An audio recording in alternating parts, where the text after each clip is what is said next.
दोस्तों, मैं आप लोगों को बताना चाहता हूँ कि मुझे करीब 1.5 महीने से ऊपर हो गया है, मेरी तबीयत ठीक नहीं है। और वैसे भी मैंने कम्युनिटी में तो मैसेज डाल दिया था, लेकिन फिर भी कई दोस्तों तक मैसेज नहीं पहुँच पाया, शायद वो पढ़ नहीं पाए होंगे। मेरा बताया मैंने, हीमोग्लोबिन बहुत गिर गया है, ब्लड इन्फेक्शन हो गया है, और उसकी वजह से मेरा यूटीआई में इन्फेक्शन हो गया है, पेट में इन्फेक्शन फैल रहा है। वीकनेस इतनी है कि मैं बैठ के वीडियो नहीं बना पा रहा हूँ। लेकिन मैंने एक हफ्ता वीडियो नहीं डाला था, तो यूट्यूब एल्गोरिदम ने मेरे चैनल को बहुत पीछे धकेल दिया था। मेरे सब्सक्राइबर ज़ीरो हो गया था, जो बढ़ने चाहिए थे वो ज़ीरो हो गए थे। वॉच टाइम, वॉच आवर सब बिल्कुल माइनस में जाके ज़ीरो हो गया था। तो मुझे मजबूरी में अपनी कुछ कहानियाँ जो मेरे पास रिकॉर्डेड रखी हुई थी उनको पोस्ट करना पड़ा क्या, अभी भी पड़ रहा है, ताकि जो इतने सालों की जो मेरी मेहनत है वो मेहनत मेरी बेकार ना हो। आप लोगों ने जो सहयोग मुझे दिया है वो सहयोग बेकार ना हो, इसलिए मुझे वीडियो डालना ही पड़ रहा है। तो आप लोग प्लीज़ मेरी मजबूरी को समझिए, मुझे माफ़ कर दीजिएगा, और प्लीज़ इन घटनाओं को जो मैं डाल रहा हूँ इनको एक बार फिर से सुन लीजिएगा। दोस्तों, बाकी मैं अभी कुछ न कहने की हालत में हूँ, न बोलने की हालत में हूँ। मेरी तकलीफ़ आप बेहतर समझ सकते हैं, और प्लीज़ इन कहानियों को एंजॉय कीजिए जो मैं पोस्ट कर रहा हूँ, और सहयोग बना के रखिए। बहुत बहुत धन्यवाद। दोस्तों ये कोई मनगढ़ंत कहानियाँ नहीं है। ये वो सत्य घटनाएं हैं जिनसे लद्या घाटी समय समय पर थर्राती रही। समय समय पर इस घाटी ने डर और खौफ का ऐसा मंजर देखा जो अविश्वसनीय है। दोस्तों 1936 के अंतिम दौर में चूका नाम के एक गांव के आसपास एक बाघ नरभक्षी हो गया था, जिसने चूका और उसके आसपास के गांव के निवासियों का जीना मुहाल कर दिया था। तब 1937 में हम सबके परम सम्मानीय जिम कॉर्बेट साहब ने उसका अंत किया, जिसका पूरा घटनाक्रम मैं आपको बाद में सुनाऊंगा। दोस्तों इससे पहले सन 1929 में एक बाघिन ने तल्ला देश में आतंक मचाया था, जिसने 8 साल में करीब 150 लोगों का शिकार करके उन्हें खा लिया था। इसका अंत भी जिम कॉर्बेट साहब ने किया था। जिस समय तल्ला देश में ये बाघिन सक्रिय हुई थी, उन्हीं दिनों चौगढ़ नामक एक स्थान में भी 2 बाघ आदमखोर हो गए थे। इनके बारे में भी हम बाद में चर्चा करेंगे, अभी तो मेन विषय हमारा अलग है। आज हम शुरू करने जा रहे हैं दोस्तों, थाक नाम के एक गांव में सक्रिय नरभक्षी की कहानी। सीधे शब्दों में, थाक का नरभक्षी। दोस्तों तल्ला देश, चूका और थाक, ये सारे गांव लद्या घाटी के आसपास के गांव क्षेत्र हैं। ये घाटी टनकपुर से आगे पूर्णागिरी, श्यामला ताल, सूखी ढांग, चलथी, कोट किंदरी, सैम, कलडुंगा वगैरह वगैरह वगैरह बहुत सारे क्षेत्रों तक फैली है। टनकपुर से लेके बरमदेव और माँ पूर्णागिरी देवी मंदिर की जो पहाड़ की तलहटी है, उस तलहटी में नीचे मैदानी क्षेत्र में, वहाँ पे तो हाथी भी रहते हैं। दोस्तों ये पूरा क्षेत्र बाघों, तेंदुओं, जंगली सुअर आदि के अलावा जो ये अपने हार्बीवोरस पशु होते हैं, इनसे भी भरा हुआ है। हाँ, वैसे अगर सरकार चाहे तो इस क्षेत्र में एक नेशनल पार्क बना सकती है, इतना बड़ा एरिया है। तो वो अगर सरकार ऐसा करे तो सरकार का बहुत ही सराहनीय कदम होगा, क्योंकि इस क्षेत्र में टाइगर की साइटिंग तो मेन रोड में हो जाती है, मेन हाईवे में। कई बार तो मैंने खुद सड़क पे बाघ को जो है टाइगर को क्रॉस करते हुए या बैठे हुए देखा है। एक बार तो एक बाघिन अपने 2 बच्चों के साथ बैठी हुई थी रोड में, करीब 10 मिनट तक बैठी रही। अगर वहाँ नेशनल पार्क बन गया तो उसके बहुत फ़ायदे होंगे। जैसे जिम कॉर्बेट नेशनल पार्क के ऊपर जो पर्यटकों का दबाव पड़ता है ना, जो प्रेशर पड़ता है, वो दबाव कम हो जाएगा। पर्यटन के दबाव के कारण वाइल्ड लाइफ बहुत बुरी तरह से डिस्टर्ब होती है। दूसरा, अगर इस क्षेत्र में नेशनल पार्क बनता है तो यहाँ के लोगों को रोजगार मिल जाएगा, यहाँ के जंगल पूरी तरह से संरक्षित हो जाएंगे। पर्यटकों के आवागमन के कारण जो है, अगर होती हो तो पोचिंग भी बिल्कुल बंद हो जाएगी। टूरिस्ट रहेगा तो पोचिंग नहीं हो पाएगी। उत्तराखंड के पर्यटन का विकास भी अच्छा खासा होगा, आय बढ़ेगी। और पर्यटन बढ़ने से इसके आसपास का जो क्षेत्र है, जैसे चंपावत, लोहाघाट, श्यामला, इस तरह की और भी बड़ी खूबसूरत और बड़ी बेहतरीन जगहें हैं, ये सब लाइमलाइट में आ जाएंगी और ये सारे एरिया डेवलप हो जाएंगे, खुद टनकपुर डेवलप हो जाएगा। वाइल्ड लाइफ लवर्स और उनकी स्टडी करने वाले लोगों को एक नई जगह मिल जाएगी। इससे सरकार को भी और आम जनता को भी बहुत बहुत बहुत फ़ायदा होगा, मिलेगा।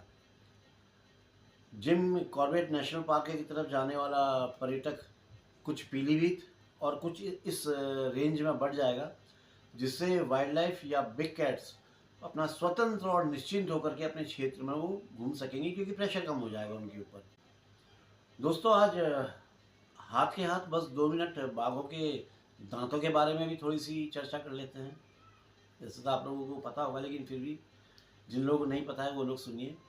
बाघ के जो दांत होते हैं उनकी उसकी ताकत और शिकार के लिए सबसे महत्वपूर्ण होते हैं, जिनमें उसके नुकीले कैनाइन, जिन्हें हिंदी में रदनक दांत कहते हैं, वो सबसे बड़े और लंबे होते हैं।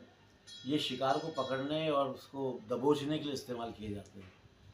बाघ के मुंह के सामने ऊपरी और निचले जबड़े में 4 लंबे नुकीले कैनाइन दांत होते हैं, जो मैंने बताया ना, शिकार को ऐसे पकड़ने और उसे मारने के काम आते हैं।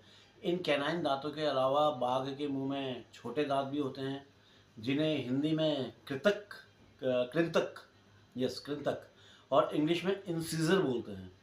और दाढ़ के दांतों को मोलार कहा जाता है, जो मांस को चबाने और पीसने के काम आते हैं। दोस्तों, एक पूर्ण रूप से वयस्क बाघ के मुंह में 30 दांत होते हैं, जिनमें जो ऊपरी जबड़ा होता है उसमें 16 और नीचे वाले में 14 होते हैं। हाँ, 16 और 14 होते हैं। दोस्तों, एक बात और बड़ी मज़ेदार है कि बाघ का सिर्फ निचला जबड़ा, जिसे मैंडिबल बोलते हैं, सिर्फ वही हिलता है, या निचला हिस्सा, मतलब ऊपरी जबड़ा स्थिर होता है और निचला हिस्सा ही चलायमान होता है। जबकि मगरमच्छ का ऊपरी जबड़ा चलता है, मगरमच्छ ऐसे पकड़ता है ऊपर से, उसका निचला नहीं चलता है, लेकिन इसका निचला चलता है। अब आप समझ गए होंगे मैं क्या कहना चाह रहा हूँ। बाघ के बच्चे जब पैदा होते हैं तब उनके दांत नहीं होते हैं, लेकिन कुछ हफ्तों के बाद उनके दूध के दांत निकल आते हैं। जैसे हमारे बच्चों के आते हैं दूध के दांत, वैसे इनके भी आते हैं। ये बहुत ही नुकीले और पैने होते हैं, और फिर ये आगे बढ़ते जाते हैं। इनके पीछे से वयस्क दांत आते जाते हैं, वो बढ़ते जाते हैं और फिर वो वयस्क दांत बन जाते हैं। इन दांतों को कार्निसियल कहा जाता है, जो मांस को चाकू की धार की तरह काटने में सक्षम बनाते हैं। इसके कैनाइन दांत जो हैं वो 2.5 से लेकर 3 इंच तक लंबे होते हैं। ये अपने दांतों का उपयोग शिकार को पकड़ने, काटने, मारने और मांस को चबाने के लिए करते हैं, ये तो अंडरस्टूड है। बाघ के दांत जो है ये अन्य जो बिग कैट्स हैं उनकी तुलना में कुछ ज़्यादा बड़े और मजबूत होते हैं। ये इसकी ताकत और शिकार की क्षमता के लिए इनका ताकतवर होना बहुत ज़रूरी है, मतलब मजबूत होना बहुत ज़रूरी है।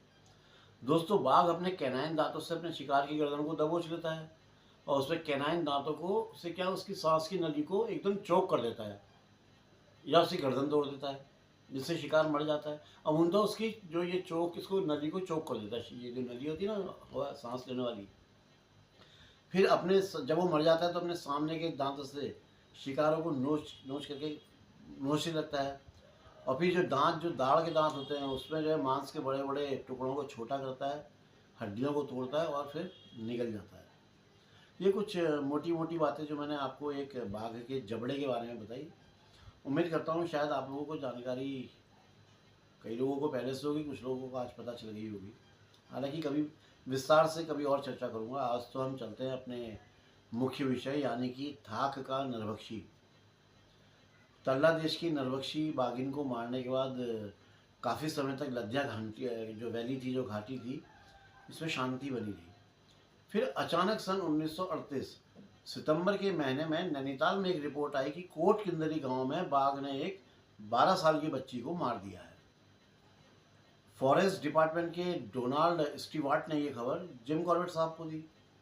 हालांकि डोनाल्ड साहब को भी इस घटना के बारे में पूरी तरह से जानकारी नहीं थी। एक हफ्ते के बाद जब जिम कॉर्बेट साहब कोट किंदरी पहुंचे, तब इन्हें इस घटना का पूरा विवरण मिला। दोस्तों, घटना कुछ इस तरह से घटी थी कि एक दिन दोपहर के समय मौसम बदला और अचानक से बहुत तेज आंधी तूफान आ गया। तो वहाँ पे आम के पेड़ भी थे, जिससे आम के पेड़ों से आम नीचे गिर गए। अब ये 12 साल की बच्ची और गांव के कुछ अन्य लोग आम चुनने के लिए वहाँ चले गए। ये सारे लोग आम चुन रहे थे कि तभी इन सब की आंखों के सामने अचानक एक बाघ भागता हुआ आया और लड़की को उठाया और गायब हो गया। जब तक आसपास के लोग कुछ समझ पाते, कुछ कर पाते, वो बाघ बच्ची सहित वहां से गायब हो गया। कितनी तेजी से आया होगा कि और कितनी तेजी से गायब हो गया। इस गांव के लोगों ने उसका पीछा करने की भी कोई कोशिश नहीं करी। जिम कॉर्बेट साहब के वहां पहुंचने पर इन्हें वहां किसी तरह का कोई निशान नहीं मिला, ना तो बच्ची के घसीटे जाने का और ना ही उसके ये जो ब्लड लाइन जो होती है, जो खून की जो रेखा होती है उसका। बाघ उस बच्ची को किस तरफ लेकर चला गया है, इस बारे में इन्हें कोई जानकारी नहीं मिल पा रही थी। इन्हें पता ही नहीं चला था किस तरफ गया है। कोट किंदरी चुका के दक्षिण पश्चिम में और थाक से 3 मील पश्चिम की ओर है। कोट किंदरी और थाक के बीच चुका का नरभक्षी 1 साल पहले अप्रैल में शूट किया गया था। उसे भी दोस्तों जिम कॉर्बेट साहब ने ही मारा था 1 साल पहले। दोस्तों, वन विभाग ने 1938 की गर्मियों में इस क्षेत्र के उन सारे पेड़ों को चिन्हित करके रखा हुआ था जिन्हें कटवा कर गिराना था, जिनके स्लीपर वगैरह बनने थे। लेकिन उनको डर ये था कि नवंबर से पहले अगर नरभक्षी का समाधान नहीं किया गया, इस बाघ को नहीं मारा गया, तो पेड़ों को गिराने का जो जिन ठेकेदारों को ठेका दिया गया है, वो बेचारे मजदूर नहीं ला पाएंगे और ठेका रद्द करना पड़ जाएगा, तो सरकार का बड़ा नुकसान हो जाएगा। डोनाल्ड स्टीवर्ट ने जिम कॉर्बेट साहब को इस विषय में पत्र लिखा था, लेकिन जिम कॉर्बेट साहब उन ठेकेदारों की मदद करने के लिए नहीं गए, बल्कि वहाँ के निवासियों को बाघ के आतंक से छुटकारा दिलाने के लिए उन्होंने वहाँ जाने के लिए अपनी स्वीकृति दे दी। उन्होंने कह दिया मैं उसकी ठेकेदार की मदद के लिए नहीं जा रहा हूँ, लेकिन मैं नहीं चाहता तो लोग परेशान होंगे, उनको मैं हेल्प करने के लिए जा रहा हूँ। नैनीताल से कोट किंदरी जाने का रास्ता पहले नैनीताल से काठगोदाम, फिर काठगोदाम से टनकपुर और फिर टनकपुर से भरमदेव पैदल चलते हुए करलूंगा और फिर वहाँ से चुका था। हालांकि ये लोग इस रास्ते पर नहीं गए, जबकि ये रास्ता इन्हें 100 मील पैदल चलने से बचाता था, लेकिन ये लोग फिर भी इन लोगों ने इस रास्ते को अवॉइड किया, क्योंकि इस रास्ते वाले क्षेत्र में उन दिनों बहुत बुरी तरह से मलेरिया फैला हुआ था। तो इन्होंने इससे बचने के लिए पहाड़ों के बीच से मरनौला होकर जाने का फैसला किया। एक जगह है मारनौला, वहाँ होकर जाने का फैसला किया। वहाँ से शेयरिंग रोड में चलकर पहाड़ों के रास्ते से कोट किंदरी तक पहुँचा जा सकता था। अच्छी खासी ट्रैकिंग थी, अप एंड डाउन जिसमें बहुत होते थे। अभी इन लोगों की इस लंबे रास्ते से जाने की तैयारी चली रही थी कि नैनीताल में एक और रिपोर्ट आ गई। अब उस पर लिखा हुआ था कि सेम गांव में बाघिन ने एक और हत्या कर दी है।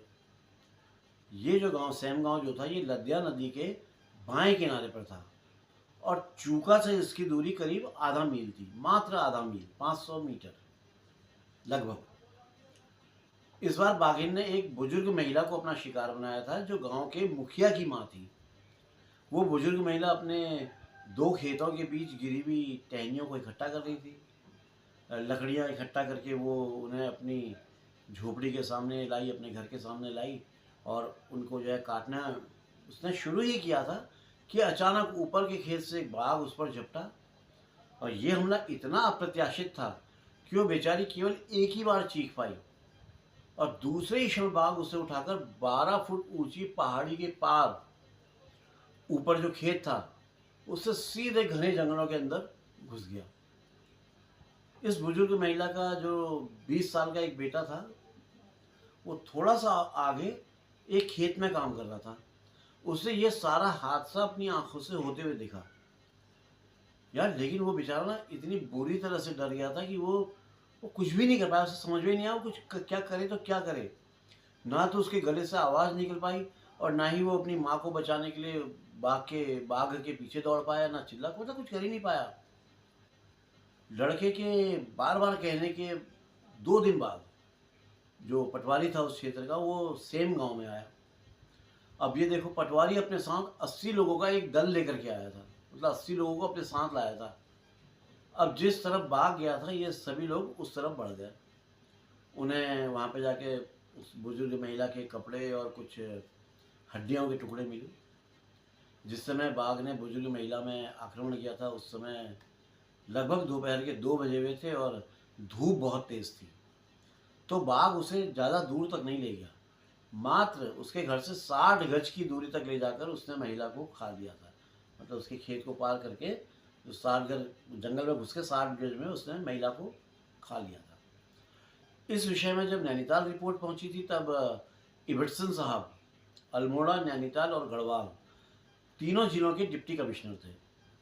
उन्होंने जिम कॉर्बेट साहब के साथ काउंसिल ऑफ वॉर पर एक मीटिंग करी। उन्हें तिब्बत सीमा पर अस्कोट, जो अब पिथौरागढ़ जिले के अंतर्गत है, नामक एक जगह पर जाकर किसी जमीन के झगड़े में फैसला करवाना था। लेकिन ये बाघिन की रिपोर्ट आने के बाद उन्होंने अपना ये प्रोग्राम और रूट दोनों बदल दिए।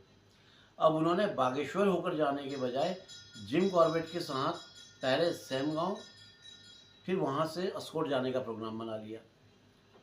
जो रास्ता जिम कॉर्बेट साहब ने सेमगांव जाने के लिए सोचा था, वो रास्ते में बहुत क्या कहना चाहिए, पर्वतारोहण, मतलब बहुत ज़्यादा ट्रैकिंग थी, अप डाउन बहुत ज़्यादा था।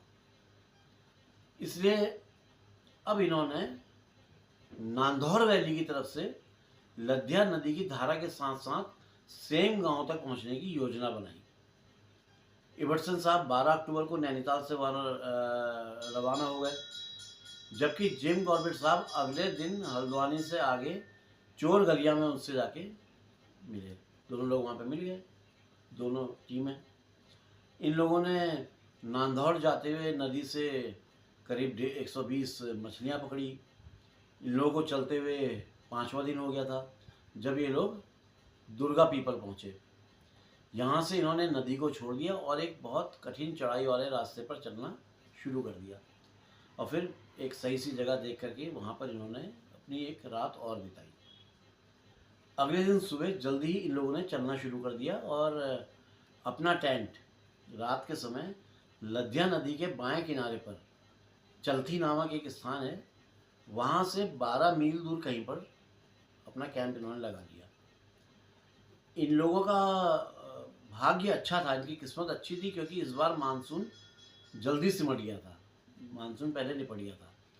पहाड़ी की जो होता है, पहाड़ों की चोटियों से बहता हुआ पानी सीधे घाटियों में जाकर गिरता है, झरने बने होते हैं, इसलिए थोड़ी थोड़ी दूर पर इन्हें तेज बहाव वाली नदियों को पार करना पड़ रहा था। ये बहाव इतना तेज होता था कि जरा सी असावधानी हो जाए तो इसमें कोई भी आराम से बह सकता है। इनका अपना रसोईया भी एक बार बह गया था, लेकिन उसे सामान ढोने वाले लोगों ने बचा लिया। बहरहाल इनकी जान माल का नुकसान नहीं हुआ, वो रसोईया बचा लिया गया। चोर गलिया छोड़ने के 10वें दिन ये लोग सेम गांव पहुंच गए, वही गांव जहां उस बुजुर्ग महिला को मारा गया था। और वहाँ पर एक खाली खेत में इन्होंने अपना कैंप लगा लिया। उस खेत पर उन दिनों कोई आता जाता नहीं था। ये खेत उस बुजुर्ग महिला की झोपड़ी से करीब 200 गज की दूरी पर था। वहीं पर बाघ ने उस पर हमला किया था। इस खेत से 100 गज की दूरी पर लाध्या और शारदा नदियाँ, इन दोनों का संगम था। लाध्या नदी के किनारे इन्हें पुलिस विभाग के एक अधिकारी गिल वड्डेल मिल गए। उन्होंने कई दिनों तक सेम गांव में अपना कैंप लगाया था और एक भैंसा भी जो है बेट के रूप में इस्तेमाल किया था। बाघ ने भैंस के आसपास चक्कर तो बहुत लगाए थे, लेकिन भैंसे की तरफ देखा तक नहीं, मतलब उसे छुआ तक नहीं उसे भैंसे को। अगले दिन उस क्षेत्र के पटवारी, वन विभाग के सुरक्षाकर्मी और आसपास के गांव के सारे मुखिया वगैरह आ गए और इवर्टसन साहब से नरभक्षी के संदर्भ में बातें करने लगे। तो उतनी देर में जिम कॉर्बेट साहब ने अपना निकल गए बाघ के पैरों के निशानों को ढूंढने के लिए कि देखें यार कहीं कुछ मिल जाए। तो इन्होंने दूर दूर तक बाघ के पैरों के निशानों को ढूंढने की कोशिश करी। इन लोगों के कैंप, नदियों के संगम स्थल और जो लद्या नदी के दोनों किनारों पर दूर दूर तक जो रेतीले मैदान थे, वहाँ पर इन्हें एक बाघिन और उसके एक बच्चे के पगमांस दिखाई पड़े। बाघिन ने लद्या नदी को कई बार पार किया था और पिछली रात तो वो इन लोगों के टेंट के सामने से भी गुजरी थी। गांव वालों को इसी बाघिन पर शक था। उन लोगों का कहना था कि इस बाघिन ने ही मुखिया की माँ को मार कर खाया है। और तब से वो, जब से उसने मतलब उस बुजुर्ग महिला की बाघिन द्वारा जब खा लिया गया था, तो ये बाघिन इसी क्षेत्र में घूम रही थी। जिम कॉर्बेट साहब को ऐसा लग रहा था कि हो सकता है कि यार गांव वालों का शक सही हो और ये भी संभव हो कि इनका शक गलत हो, क्योंकि लद्या घाटी में बाघों की संख्या बहुत ज़्यादा थी। जैसा मैंने पहले ही बताया कि इस क्षेत्र में ना सिर्फ बाघ बल्कि तेंदुए, जंगली सुअर, पता नहीं कितने अनगिनत जानवर हैं। इसलिए मैंने ये बोला था कि इस जगह को नेशनल पार्क बनाना चाहिए। अभी भी है, मतलब मैं तो आपको घटना सुना रहा हूँ 38 की, लेकिन अभी भी बहुत वैसी जगह है। तो उन पगमार्क्स को देखकर इन्हें ऐसा अनुमान लग रहा था कि जैसे वो औसत आकार का पशु अपने जीवन के, तो क्या कहना चाहिए, चरम पर है, यानी कि बुढ़ापे की ओर अग्रसर है। लेकिन वो नरभक्षी क्यों बनी, इससे बाद में समझेंगे। लेकिन हाँ, एक कारण हो सकता था। 1 साल पहले जब इन्होंने चूका के आदमखोर बाघ को मारा था, तब ये बाघिन उसकी पार्टनर थी। पार्टनर क्राइम नहीं, ये इंसानों को नहीं मारती थी, लेकिन हो सकता है कि तब उसने बाघ के साथ इंसान को खाया, क्योंकि वो मैन ईटर था, उसके साथ में इसने खाया हो और इसे इंसान का मांस का स्वाद अच्छा लग गया होगा। क्योंकि 1 साल पहले तो वो बाघ मारा जा चुका था, इसलिए हो सकता था कि ये अब अकेले ही इंसान का शिकार करने लगी हो। हालांकि ये सिर्फ जिम कॉर्बेट साहब का अनुमान था, जो बाद में गलत साबित हुआ। ये वाली बाघिन नहीं थी। नैनीताल से निकलते समय जिम कॉर्बेट साहब ने तहसीलदार से बोला था कि वो 4 भैंसे सेम गांव की तरफ भेज दें। उनमें से एक भैंसा तो बेचारा रास्ते में ही मर गया और बचे हुए 3 जो भैंसे थे वो 24 तारीख को पहुँचे। और इन लोगों ने उसी शाम, अच्छा उधर मैकडोनाल्ड साहब का ने भी एक भैंसा भेज दिया था, तो इनके पास फिर 4 हो गए थे। तो इन्होंने ये चारों भैंसे उसी दिन उसी शाम को बांध दिए और अगले दिन सुबह चुका गांव के लोग बड़े उत्साहित थे। गांव की सीमा पर किसानों ने जो है हल चलाए हुए थे। बाघिन ने रात के समय खेतों का चक्कर लगाया था। 3 परिवार अपने पशुओं के साथ इसी खेत में सो रहे थे।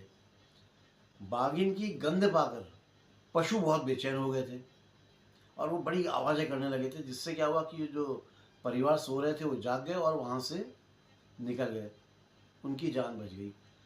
अब बाघिन वहाँ से निकल कर कोट किन्नरी की ओर चली गई थी।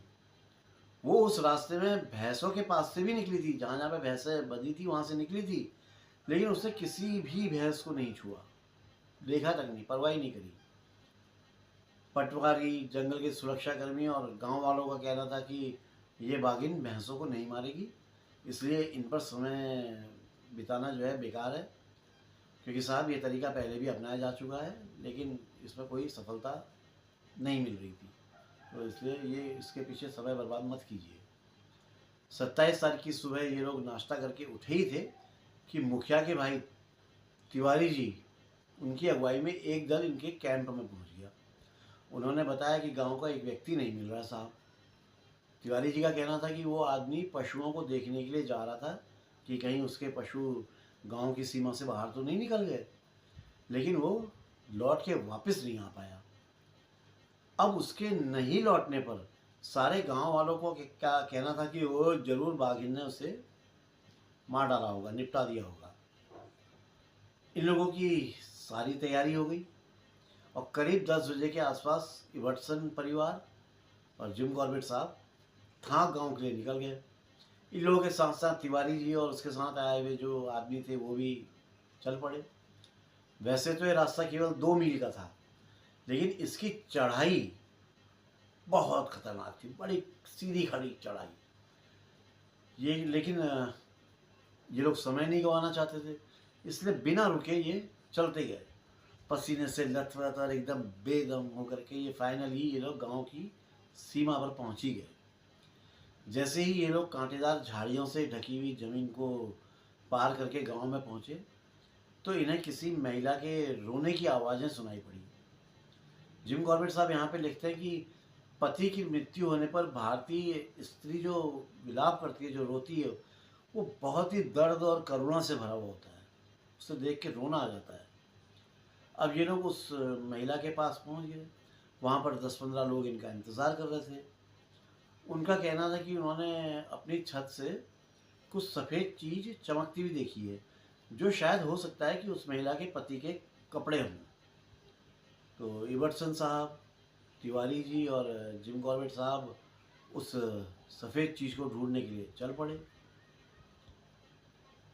और इबर्टसन साहब की जो वाइफ और जैनी था शायद उनका नाम, और अन्य लोग उस रोती हुई महिला के साथ उसे लेकर गांव की ओर चले गए। वो उधर को गए, ये इधर को गए। खेतों को कई सालों से बोया नहीं गया था, इसलिए उनमें बहुत सारी कांटेदार झाड़ियाँ हो गई थी। इन झाड़ियों को पार करके ये लोग उस सफ़ेद चीज़ के पास जा पहुँचे जो बताई जा रही थी। हकीकत में वो कपड़ा उसी आदमी का था। वहीं पास में उसकी टोपी भी गिरी हुई थी। उस जगह में एक तरह के संघर्ष करने के निशान तो थे, लेकिन खून की एक भी बूंद कहीं नहीं थी। ये तभी पॉसिबल हो सकता था कि बागिन ने दूर तक उस आदमी की गर्दन पर अपनी पकड़ बना के रखी होगी और ऐसे ही उसको लेके गई होगी। इसलिए जब दांत निकाला नहीं तो खून नहीं बहा, ऐसे चौंक रहा तो चौंक रहा, ऐसे ही उसको लेके चली गई होगी। इन लोगों के ऊपर की तरफ जो पहाड़ी थी उस पर झाड़ियों का झुरमुट था, जिस पर लताओं की छत से बनी हुई एक छत जैसी बनी हुई थी लताओं की। इस जगह का निरीक्षण करना बहुत ज़रूरी था, लेकिन ये लोग बागिन को अपने पीछे भी नहीं लगाना चाहते थे। उस मतलब ये नहीं चाहते थे बागिन को पता चले तो वो इनके पीछे लग जाती। झाड़ियों की नीचे की जो नरम ज़मीन थी वहाँ पर इन्हें बागिन के पग मार्क्स दिखाई पड़े। वहीं से उसने इस आदमी पर आक्रमण किया था, यानी हमला किया था, जिससे दबोच के ले गई। अपने कैंप पर लौटकर इन लोगों ने एक योजना बनाई। इन लोगों का उद्देश्य था कि बागिन को उसके शिकार पर ही मारा जाए, और ऐसा करने के लिए इन्हें बागिन का पीछा एक सीधी लाइन बनाकर करना था। सबसे आगे जिम कॉर्बेट साहब को चलना था, साथ ही तिवारी के साथ सामने की ओर देखते भी रहना था। तिवारी के पास किसी तरह का कोई शस्त्र नहीं था। वो जिम कॉर्बेट साहब से 1 गज पीछे दाएं और बाएं दोनों तरफ देखते हुए, मतलब देखते हुए नहीं बल्कि कड़ी नज़र रखे हुए चल रहा था। इबर्टसन साहब सबसे पीछे चलते हुए अपने हाथों में राइफल पकड़ के, इन दोनों में से अगर किसी में भी कोई हमला हो तो उस अकस्मात हमले से इनको बचाने के लिए वो सबसे पीछे चल रहे थे। इन्हें अगर बागिन का बाल भी दिख जाए तो उसे शूट करने का जोखिम उठाना ही उठाना था, क्योंकि उसको सामने लाना जरूरी था। इस क्षेत्र की घास और पत्तों को पिछले दिन पशुओं ने खा लिया था। वहाँ से बागिन के गुजरने का कोई प्रमाण नहीं मिल रहा था, सिवाय एक आध टूटे पत्ते या घास के दबे होने के। बागिन उस आदमी को 200 गज तक उठा कर ले गई थी और फिर उसे मार कर वहाँ से चली गई थी। फिर कई घंटों के बाद वो वापस आई और फिर उससे आदमी को पकड़ा और फिर लेके गई। हुआ ये होगा कि जब वो उसके पशुओं ने देखा होगा आदमी के कि उनके बागिन ने उनके मालिक पर हमला कर दिया और उसे लेकर जा रही है, तो पशुओं ने उसका पीछा किया होगा, तो बागिन उसे वहीं छोड़कर वापस चली गई होगी। अक्सर पशु अपने मालिक को बचाने की पूरी कोशिश करते हैं। बागिन ने जिस जगह पर आदमी को छोड़ा था वहाँ पर खून का एक ताल सा बन गया था। उसके गले के घाव से बहता खून अब सारा निकल गया, तो अब खून बहना बंद हो चुका होगा। बागिन जब वापस आई तो इस बार उसने आदमी को उसकी कमर से पकड़ करके उठाया और फिर चलने लगी होगी। ये तरीका बहुत कठिन था। क्योंकि वो समान ऊंचाई वाले बिंदुओं पर चल रही थी। वहाँ की कांटेदार झाड़ियों के कारण इन लोगों को बहुत परेशानी हो रही थी और ये तीनों बहुत धीरे धीरे चल पा रहे थे। ये लोग 2 घंटे में सिर्फ आधा मील ही चल पाए। अब सोचिए आप कितना टफ होगा रास्ता। अब ये लोग उस जगह पर पहुंच गए थे जहां पर 1 साल पहले जिम कॉर्बेट साहब ने चूका के नरभक्षी को मारा था। दोस्तों, चूका के नरभक्षी की कहानी मैं आप लोगों को सुनाऊंगा, इसके बाद सुनाऊंगा। मतलब ये थाक का नरभक्षी नहीं पड़ जाए, उसके बाद चूका का शुरू करेंगे, ठीक है ना। इस जगह से बाघिन के पैरों के निशान चट्टान के बाईं ओर को गए थे। जो उसके पग मार्क्स थे वो बाईं ओर को जा रहे थे। जिम कॉर्बेट साहब का पूरा विश्वास था कि बाघिन वहीं कहीं आसपास ही लेटी हुई होगी। इबर्टसन साहब और जिम कॉर्बेट साहब ने तो रबर सोल के जूते पहने हुए थे और तिवारी जी नंगे पाँव थे। इसलिए ये लोग बिना आवाज़ किए एक चट्टान पर पहुंच गए। जिम कॉर्बेट साहब ने इशारे से इन दोनों लोगों को बिल्कुल शांत और स्थिर रहने के लिए बोला। बिल्कुल मतलब ऐसे ही रहना है। और खुद एक पैर रखने की जगह पाकर एक इंच इंच इंच करके आगे बढ़ने लगे। चट्टान के पीछे एक छोटी सी समतल जमीन का टुकड़ा था और उसके आगे जाने पर इन्हें एक और वैसी ही जमीन का टुकड़ा दिखाई पड़ा। अब इन्हें कुछ ऐसा आभास हुआ कि इनकी जो सोच है कि बाघिन यहीं कहीं है, वो सही है। बाघिन इनसे आगे एक चट्टान थी जो आगे को ओर निकली हुई थी, उस चट्टान के नीचे लेटी हुई थी। तभी एक बंदर ने जो है झाड़ियों के पीछे से चिल्लाना शुरू कर दिया। बाघिन ने रात के भोजन के बाद आराम करने के लिए बड़ी सावधानी से उस जगह को चुना था। दुर्भाग्य ऐसा था कि वो सोई नहीं थी। इनका दुर्भाग्य, वो सोई नहीं थी। उसने जिम कॉर्बेट साहब का हाथ देख लिया और वहीं पर जो ब्लैकबेरी की झाड़ियाँ थी उसके पीछे गायब हो गई। बंदर ने खेल खराब कर दिया। अगर वो इस जगह के बदले किसी और जगह पर होती तो वो कहीं जा नहीं पाती और ये जिम कॉर्बेट साहब उसे शूट कर देते।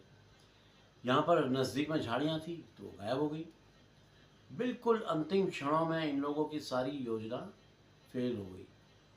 अब इन लोगों के पास उसके शिकार को ढूंढ कर ये देखने के सिवाय कोई और चारा नहीं था कि उसमें कुछ मांस बचा हुआ हो जिसे खाने के लिए वो वापस आए और इन लोगों को उसे शूट करने का मौका मिल जाए। और क्या कर सकते थे, यही एक तरीका था।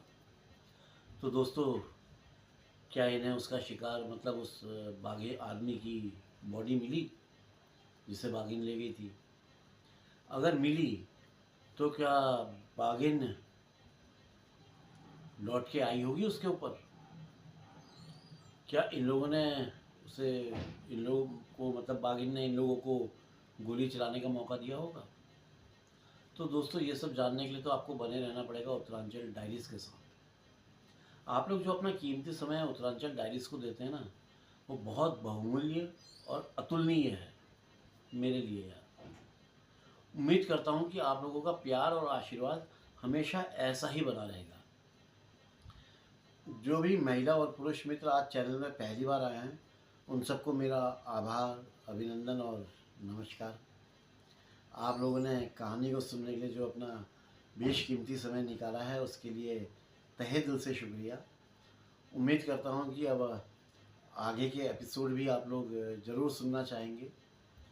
तो उसके लिए आपको बेल आइकन दबाना होगा, है ना। बगल में देखिए बेल आइकन बना होता है ना, बस उसको टच कर दीजिए और साथ ही चैनल को सब्सक्राइब कर दीजिए, लाइक कर दीजिए, शेयर कर दीजिए अपने ग्रुप्स, अपने फ्रेंड्स वगैरह में। और हाँ, कमेंट भी कर दीजिएगा।